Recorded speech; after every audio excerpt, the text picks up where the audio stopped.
Welcome to another episode of Introduction of Wonderful Teachers in Native Camp with Teacher Aya.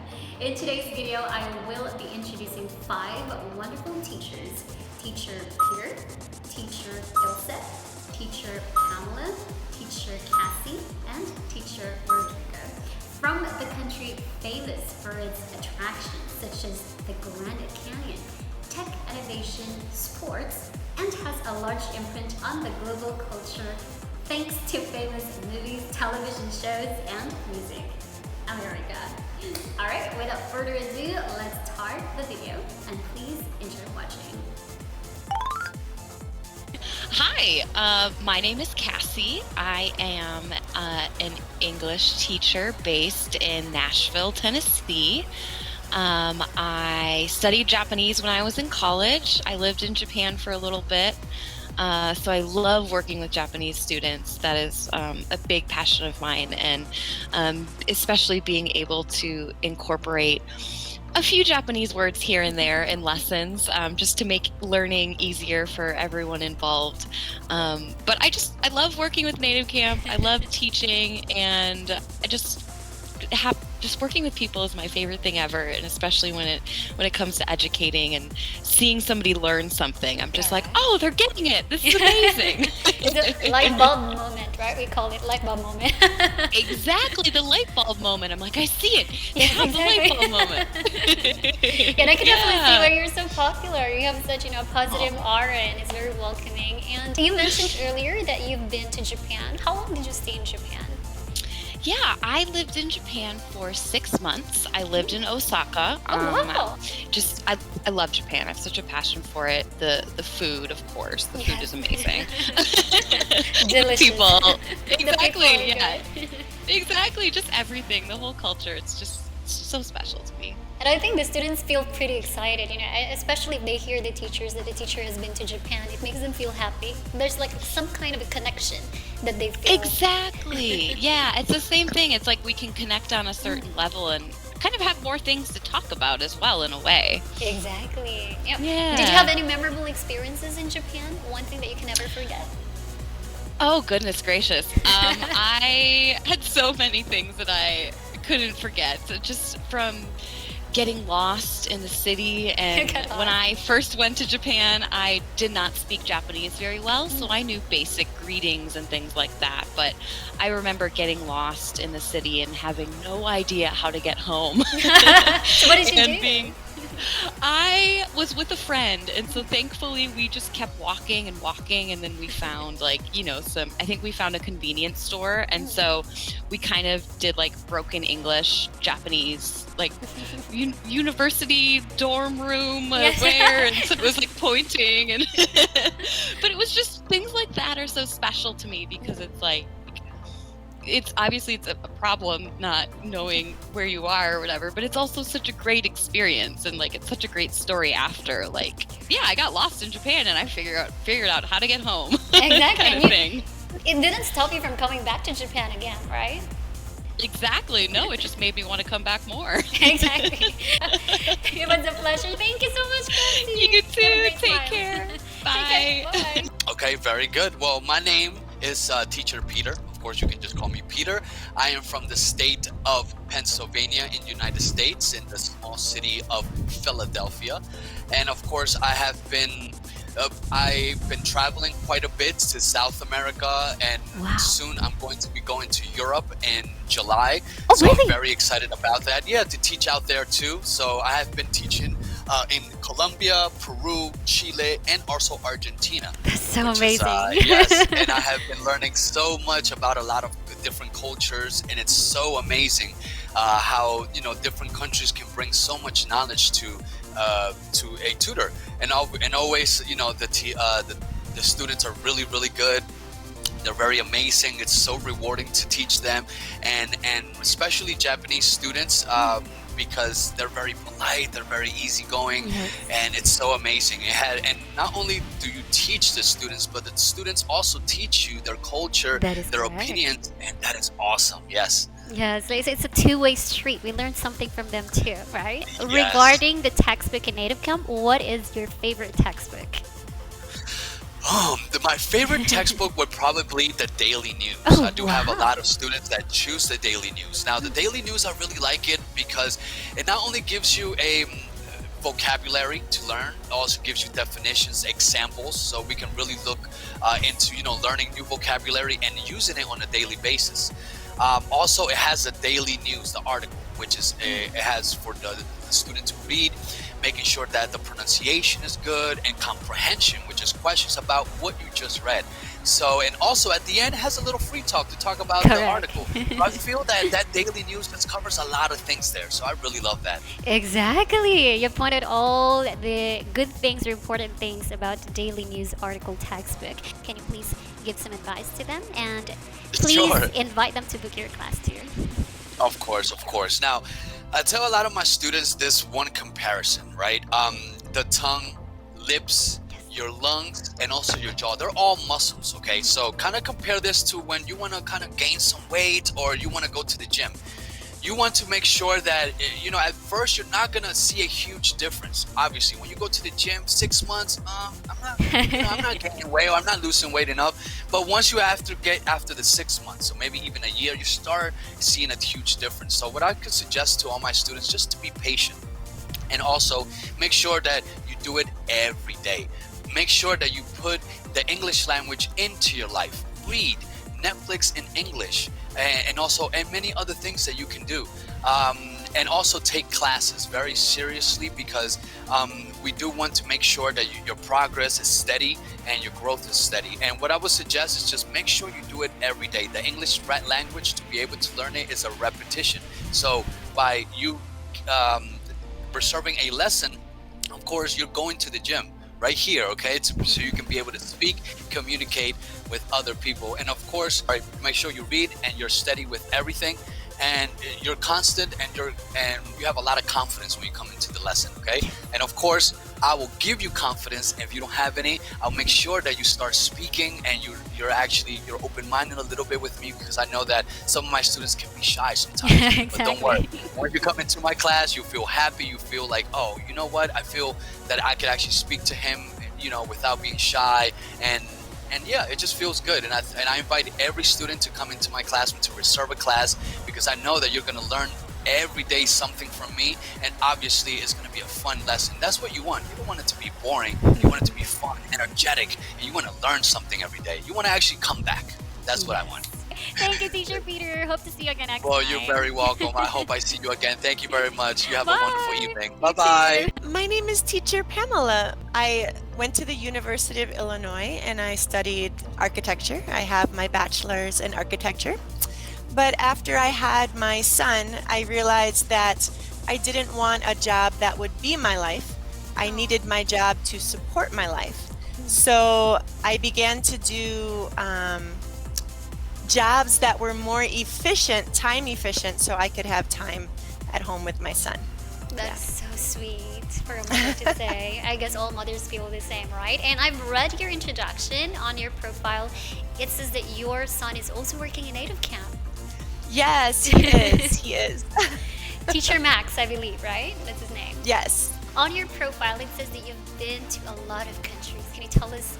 I know it's a lot of countries, but definitely there are some of your favorites, right? What countries are those? Well, up until 2014, I lived in the United States except for 1 year. Being an architecture student, I studied abroad in France. And while I was in France, I traveled to 16 different countries throughout Europe and Northern Africa. But before I studied abroad, I never really had a desire to travel. But once I spent that year in France, all I ever wanted to do was travel after then. So within a couple years of graduating university, I had my son. And while I was still traveling, it was much less adventurous. I stayed throughout North and Central America and the Caribbean. So me and my son have traveled together to 11 different countries in the North American region and the Caribbean. But as soon as my son is old enough to fly out on his own and he is gone, then my next adventure will be Asia. Yeah, and you run into all different types of people. You know, you even run into people who don't treat you very nice. But Exactly. the ones who do and invite you into their homes, it makes up. Exactly. For it, yeah. You build connections with people. You do lifelong connections, actually. Exactly. And also, we can do that here in this platform, in Native Camp. You build connections and friendships with the students. So they're not just our students, right? Yes. Wow. They're like your friends. Exactly. Now, who inspires you? Aside from your family.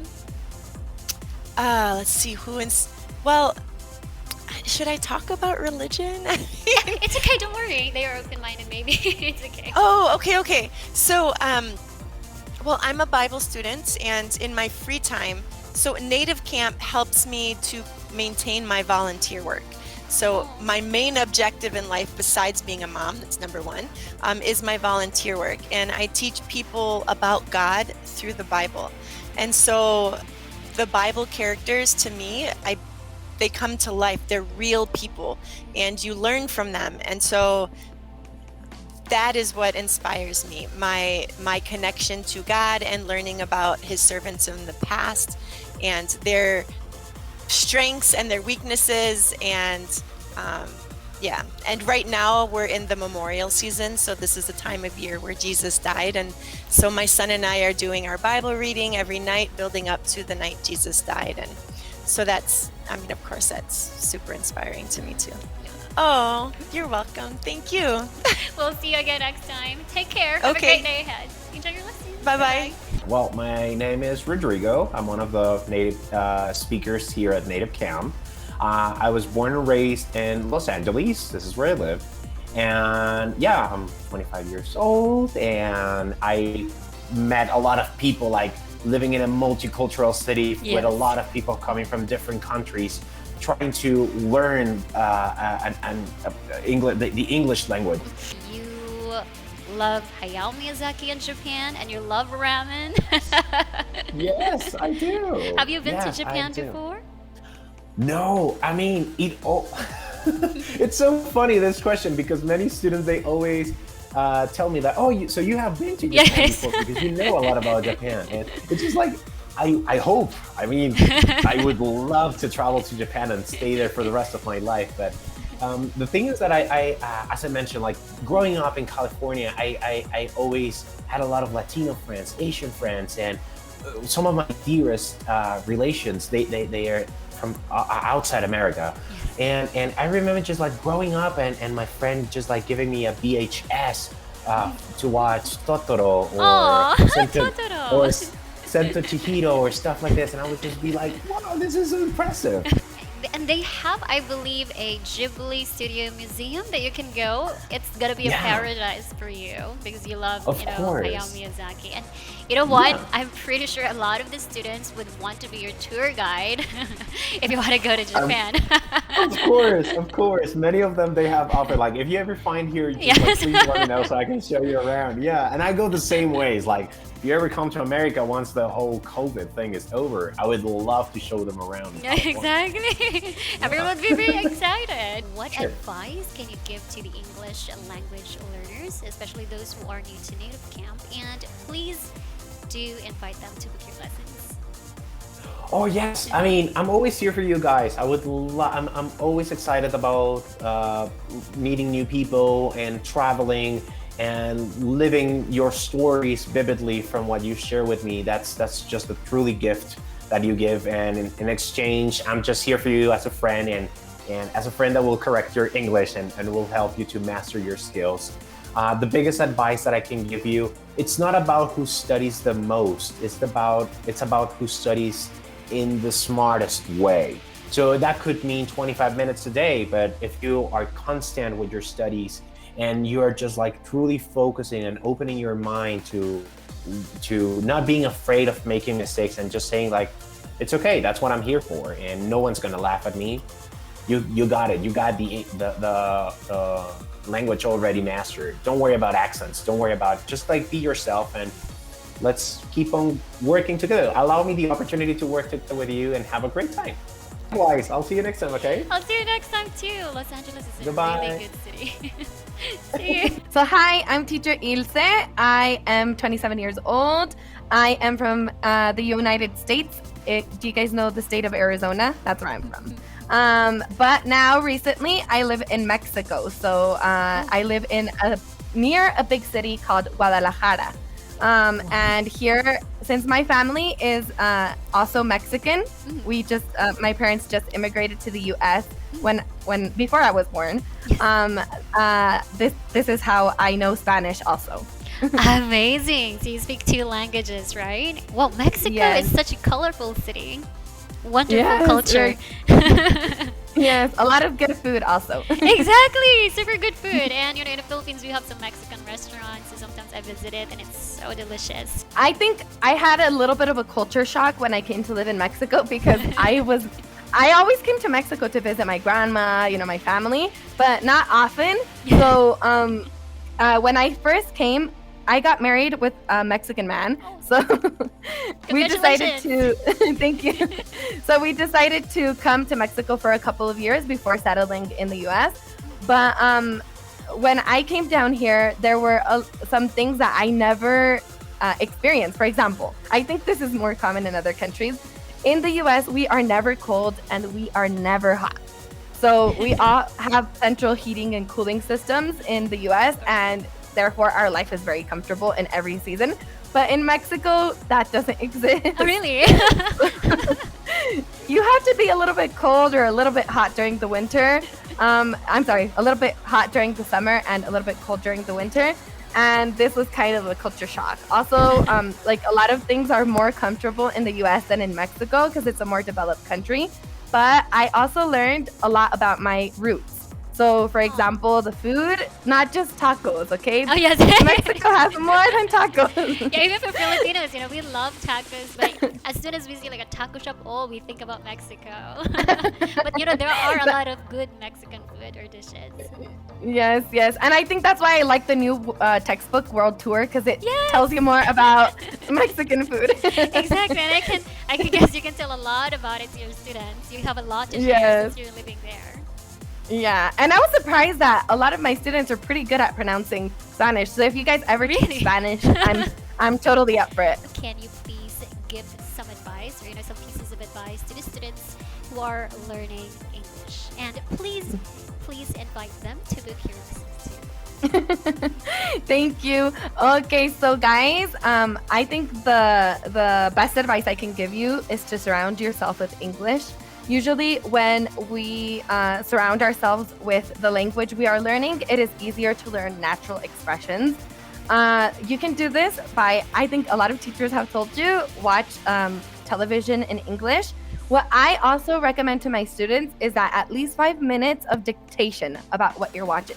Because this way your brain is stimulated, you are concentrated fully on the material you are watching and listening to. And at least 5 minutes a day or 5 minutes whenever you can of dictation will be really good for you to absorb these new words and expressions. And also, I think one of the things that my students love about my lessons, so you guys can book my lesson if you want, is that I always include your grammar mistakes and hard to pronounce words in an easier way in your chat box. So I always tell my students, read the correct version out loud after the lesson, so that your brain can, hear natural expressions.